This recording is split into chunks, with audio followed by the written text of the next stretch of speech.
Hey, welcome to the shop. You know, the world of trucks is really diverse. You've got your street trucks and your four-wheel drive stuff. Then you have your slammers and your hot rods. This show is not about those. This is about the big boys, the guys that use diesel trucks, because they really do towing and hauling, and they really need all the power that they can get. So, today we're going to take this brand new F-250 with the Ford Power Stroke. We're going to show you how to get some serious performance gains and not hurt the truck and keep it in a reasonable budget. So if you're into diesels, you're going to like this. In the late 50s and the early 1960s, a young hot rodder by the name of Gale Banks began modifying various cars and trucks to not only go faster on the street and impress the girls, but also run flat out on the Bonneville salt flats. It started about 1954. My dad bought a Model A 31 Ford for $35. And for the next 2 years, I did everything I could possibly do to that car. So, with a growing reputation, it wasn't long before this enterprising youngster opened his own shop to supply racing engines for customers. At the beginning, I called the business CP Auto and Marine because I was earning money to go to Cal Poly. I wanted to learn how you design the stuff I was bolting on. Along about this time, Gale began to experiment with a fairly new technology to the automotive and truck world, and that was the turbocharger. Along about the late 60s, I designed a twin-turbo system for the big block Chevy, and then later the small block Chevy.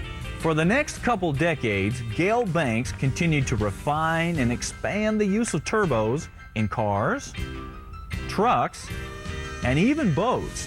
And at the same time, he built a state-of-the-art facility to manufacture performance parts. Through our consulting work through the years, we came to know what's required to have OE durability. We bring that and our airflow knowledge from racing to the truck business today. Now, Gale Banks went into business in 1960. That's over 40 years that he's been supplying quality, high-performance parts, and diesels are their specialty. Now, this system consists of a new housing, actuator, and compressor wheel for the turbo.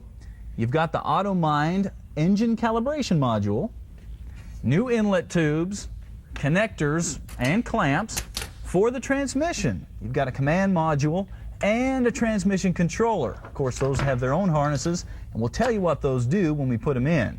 You also get new gauges and a gauge pod that mounts on your A-pillar. You have a high-flow air filter and, of course, a new intercooler. But that's not all. We also got a full stainless steel exhaust system that's 4 inches in diameter. 4 inches is the size of the sewer pipe in your house. Now, these are all pre-bent, have a high-flow muffler, and you've got a polished end. Now, I know this looks like a huge, intimidating pile of parts, but this is not that hard to put in, and I'm going to prove it to you. So, let's get started.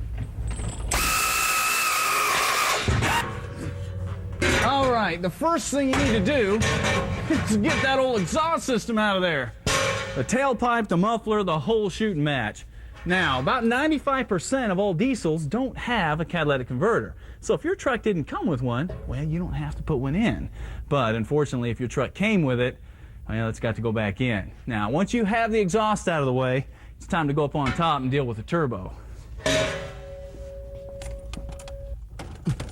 Okay, the toughest part about getting the turbo out is just getting to it.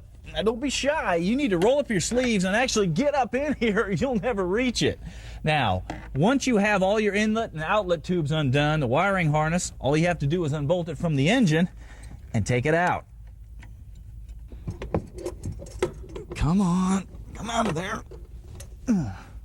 One way that Banks is able to keep the cost down is instead of sending you a brand new turbo, very expensive, they give you the parts to upgrade your stock one. Now, it's very simple. Just set the turbo in a vise and remove the turbine housing. Be careful that you don't damage the blades. Reposition the turbo in the vise, then remove the compressor housing.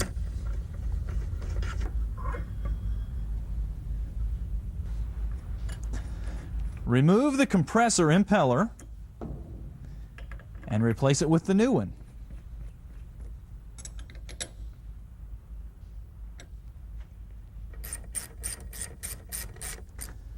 reinstall the housing, and then reposition the turbo in the vise. Now we're ready for that new turbine housing, and it slides right in place where that old one went. Now make sure that you don't damage the impeller blades. Bolt it on. Finally, we'll put on the Banks big head actuator, and that will finish off the turbo.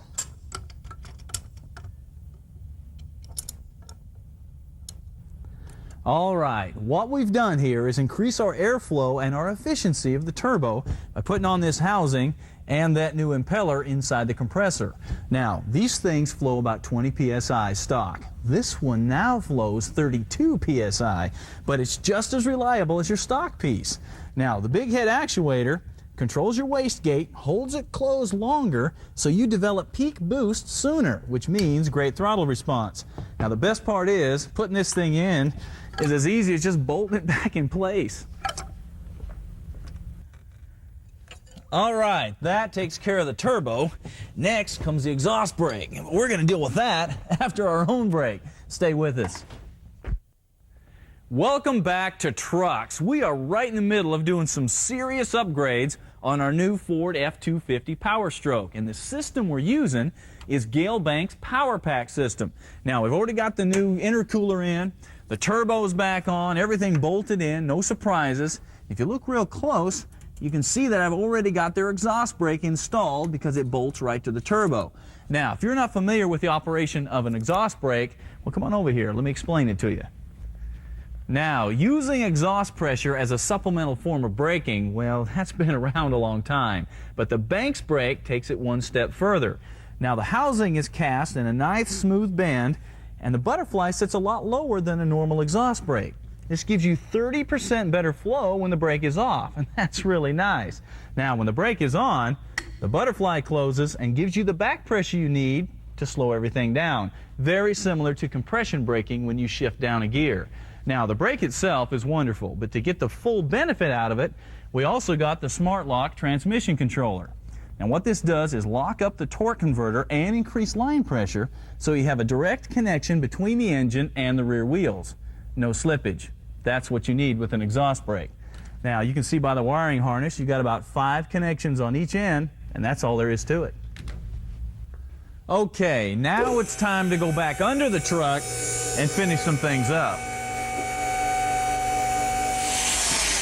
First, we need to mount the vacuum pump for the exhaust brake. Now, all you have to do is mark and drill your holes according to the instructions, then just bolt it on and make your connections. Another component that we're going to mount over here on the passenger side underneath the truck is the Trans-Command transmission control module. Now, unlike the Smartlock that works in conjunction with the exhaust brake, well, this actually increases line pressure when you're under acceleration. That way, when you stomp down on all that new horsepower, your tranny doesn't slip. Now, only Gale Banks has this, and it's really important because if you build an engine like that and you don't upgrade the tranny, you're going to burn it up. Oh, that's expensive.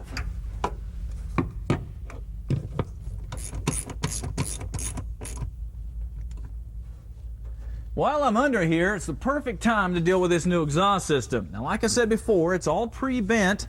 All the hangers are welded on, so it will literally just slide into place. Make sure that you got on a good set of gloves because these pipes will cut you. Now, once you have the turbine outlet pipe on, just slide on the intermediate pipes. Followed by this big old Dynaflow muffler, the tailpipe, and of course the tip. The tip should sit about 2 inches below the fender so you have room for expansion. Now, how far the tip sticks out is entirely up to you, but a good look is out about as far as the tire. Now, once you have everything positioned, go ahead and tighten all your clamps, starting in the front. All right, that takes care of the hookups underneath, the exhaust system, and yet another segment of the show. Now, after the break, we're going to finish the hookups up in the cab. Then we're going to turn the key on this thing and see if any of this makes any difference. I think you're going to be surprised. Welcome back. We are on the final leg of doing some upgrades on a Ford Power Stroke on this brand new F-250. Now, we've already upgraded the turbo, the intercooler, and the transmission. We put on an exhaust brake. Now all we have to do is make some connections, and that means going in the cab. First thing we're going to do is deal with these auxiliary gauges. Now, we got transmission temperature, turbo boost, and exhaust temperature, and they slide into this little plastic pod. Now, the pod mounts to your factory trim piece using these plastic rivets. Then it all just pops back into place. All you have to do is make your connections, do your wires, and you're ready to roll. Now we're ready to mount the switch that activates the exhaust brake. Now, the Banks engineers found the perfect place right here on the dash next to the steering column. All you have to do is cut out the template that comes in your instructions, set it in place, and drill your hole.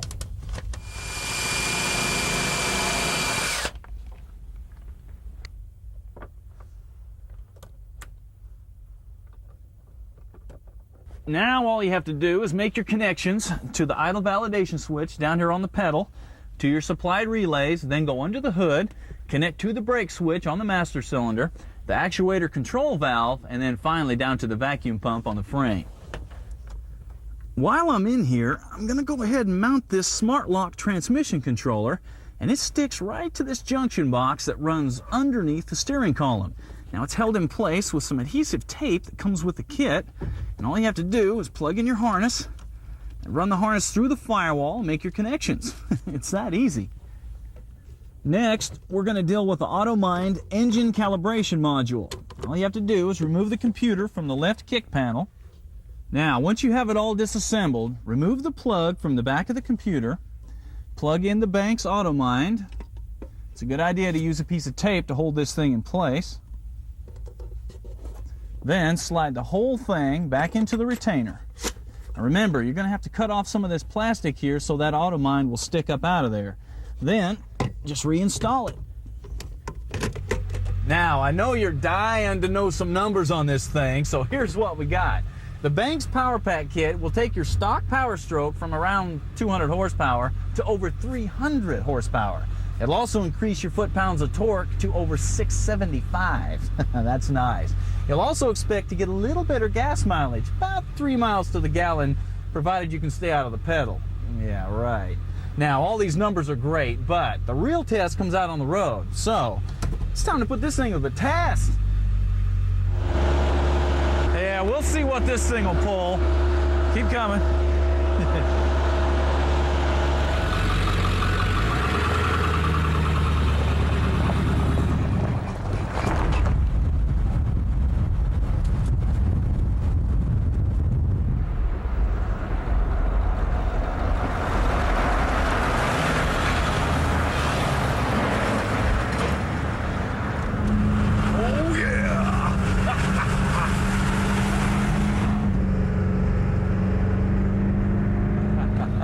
All I can say is, wow, you need to feel this. Now, I may not have mentioned, but this is Gail's own personal truck, and it says a lot when a guy believes enough in his products to let him be installed on his own brand new truck, especially when he knows how hard I'm going to be on it to see if I can find a weak spot.